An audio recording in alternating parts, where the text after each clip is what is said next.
आज हम जीवन और मृत्यु के इर्द गिर्द घूम के कुछ बहुत गहरे विचारों पर बात कर रहे हैं। हाँ। हमारे पास कुछ नोट्स और दार्शनिक लेखों का एक संग्रह है जो एक श्रोता ने भेजा है। हाँ। और हमारा काम है इनमें छिपे जो मुख्य विचार हैं उनको समझना। बिल्कुल। चलिए देखते हैं इन स्रोतों में क्या खास है। हाँ, तो इन स्रोतों में ना मृत्यु के भय को संबोधित करने की कोशिश की गई है, ऐसा लगता है। अच्छा। पहला विचार जो सामने आता है वो ये है कि मृत्यु को अंत की तरह नहीं देखना चाहिए, बल्कि प्रकृति का एक सामान्य नियम, जैसे पत्ते झड़ते हैं या फिर रात के बाद सुबह आती है। हाँ, ये नजरिया तो काफी दिलचस्प है। हाँ। कि मृत्यु बस एक पड़ाव है, अंत नहीं। सही। स्रोत इस बात पर भी जोर देते हैं कि हम शरीर नहीं है, हम वो चेतना है। बिल्कुल। शरीर तो मिट्टी का है, मिट्टी में मिलेगा, पर चेतना वो तो अनंत है, अविनाशी। हाँ, जैसे कपड़े बदलना, वही बात। सही कहा। और शायद इसी से जुड़ा है मृत्यु के भय का कारण। स्रोत क्या कहते हैं इस बारे में? हाँ, स्रोत यही बताते हैं कि हम असल में अज्ञात से डरते हैं, जिस चीज को जाना नहीं उससे। लेकिन अगर मृत्यु को मुक्ति की तरह देखा जाए, आप समझ रही हैं, संसार के दुखों से आजादी, जैसे पंछी का पिंजरे से निकलना, बिल्कुल वैसा ही, तो शायद डर कम हो। ये नजरिया कहता है कि मृत्यु पर शोक नहीं मनाना चाहिए। अच्छा, तो फिर क्या? उत्सव, आत्मा की घर वापसी का उत्सव। इसे दुश्मन नहीं, मित्र समझो। मित्र, ये काफी अलग सोच है। ठीक है, तो ये तो हुई मृत्यु को देखने की बात, पर स्रोत मरने के बाद क्या होता है, इस पर भी कुछ कहते हैं। अध्याय 2 में शायद स्वर्ग नरक का जिक्र था। हाँ, स्वर्ग नरक का जिक्र है, लेकिन वो इन्हें कोई बाहरी जगह नहीं मानते। मतलब? स्रोत के अनुसार स्वर्ग या नरक हमारी अपनी चेतना की ही अवस्थाएं हैं। अच्छा, कैसे? अगर जीवन में प्रेम और शांति का अनुभव किया, जिया उसको, तो मृत्यु के बाद भी वही जारी रहेगा, वो हुआ स्वर्ग। तो अगर जीवन क्रोध और घृणा से भरा था, तो मृत्यु के बाद वही अनुभव नरक है।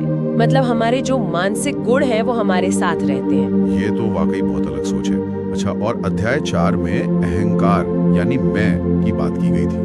उसे एक बुलबुले जैसा बताया है जो मृत्यु के साथ फूट जाता है। हाँ, अहंकार को क्षणभंगुर माना गया है, एक बुलबुला।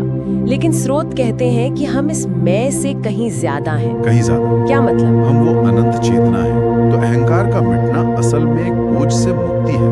ये अकेले पड़ना नहीं है, बल्कि सबसे जुड़ जाना है। अध्याय 5 इसे और साफ करता है। जैसे बुलबुला फूटकर पानी महासागर में मिल जाता है, वैसे ही हमारी चेतना उस अनंत चेतना के महासागर में विलीन हो जाती है। ये विनाश नहीं, ये मिलन है, घर वापसी। ये चेतना के महासागर वाली बात काफी गहरी है। अच्छा, फिर अध्याय 7 में जीवन मृत्यु के चक्र की बात है। ये सीधी रेखा नहीं, बल्कि एक चक्र है। बिल्कुल, एक चक्र, एक अनंत नृत्य। ये विचार पुनर्जन्म के गहरे अर्थ की ओर भी इशारा करता है शायद। पुनर्जन्म कैसे? देखिए, ऊर्जा कभी नष्ट नहीं होती है ना, बस रूप बदलती है। हाँ, ये तो विज्ञान भी कहता है। तो चेतना भी अलग अलग रूप लेती है। हर रूप एक नया अनुभव है, सीखने का अवसर। तो मृत्यु यहाँ भी अंत नहीं हुई, बल्कि एक नए अध्याय की शुरुआत। हाँ बिल्कुल, एक नया आरंभ। और इसी से जुड़ा हुआ है अध्याय 8 का साक्षी भाव का विचार। इसका क्या मतलब है? कि हम कर्ता नहीं, सिर्फ देखने वाले हैं। हाँ, करीब करीब यही। स्रोत बताते हैं कि हम जीवन के इस नाटक के सिर्फ दर्शक हैं, साक्षी हैं। साक्षी? हाँ, साक्षी। और ये साक्षी न जन्म लेता है न मरता है, ये अविनाशी है। मृत्यु हमें इस साक्षी होने का एहसास करा सकती है। अच्छा, तो जब ये एहसास हो जाए, जब आत्मा का अनुभव हो, तो क्या जीवन जीने का तरीका बदल जाता है? अध्याय 13 शायद इसी बारे में है। जरूर, बिल्कुल बदल जाता है। जब आत्मा की अमरता का या साक्षी भाव का अनुभव होता है, तो मृत्यु का भय वो खत्म हो जाता है, डर चला जाता है। हाँ, तब इंसान जीवन को ज्यादा गहराई से जीता है, छोटी छोटी चीजों में खुशी ढूंढता है, मोह लगाव वो कम हो जाता है। क्यों? क्योंकि सब कुछ अस्थायी लगता है। तब मृत्यु दुश्मन नहीं, बल्कि मित्र जैसी लगने लगती है। जीवन सहज हो जाता है, प्रेम पूर्ण। तो इस अवस्था तक पहुंचने का रास्ता क्या है? क्या स्रोत कुछ तरीके बताते हैं?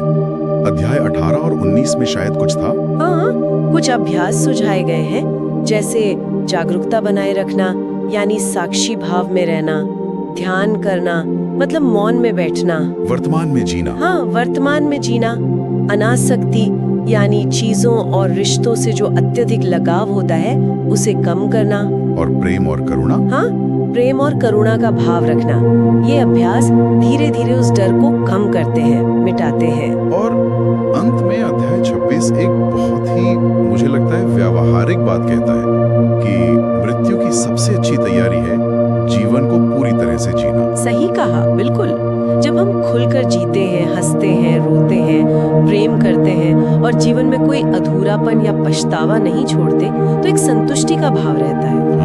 तब मृत्यु एक डरावनी चीज नहीं लगती, वो एक स्वाभाविक प्रक्रिया लगती है, एक मित्र की तरह। तो इन स्रोतों से हमने समझा कि मृत्यु को भय की बजाय स्वीकृति और शायद जिज्ञासा से भी देखा जा सकता है। ये चेतना, साक्षी भाव और जीवन मृत्यु के चक्र के बारे में काफी गहरे विचार हैं। हाँ, और अध्याय 27 इसे एक रहस्य भी कहता है, जिसका अंतिम सत्य शायद व्यक्तिगत अनुभव से ही पता चलता है, कौन जानता है। लेकिन अध्याय 25 ये भी याद दिलाता है कि प्रेम का बंधन शायद मृत्यु से भी परे जा सकता है।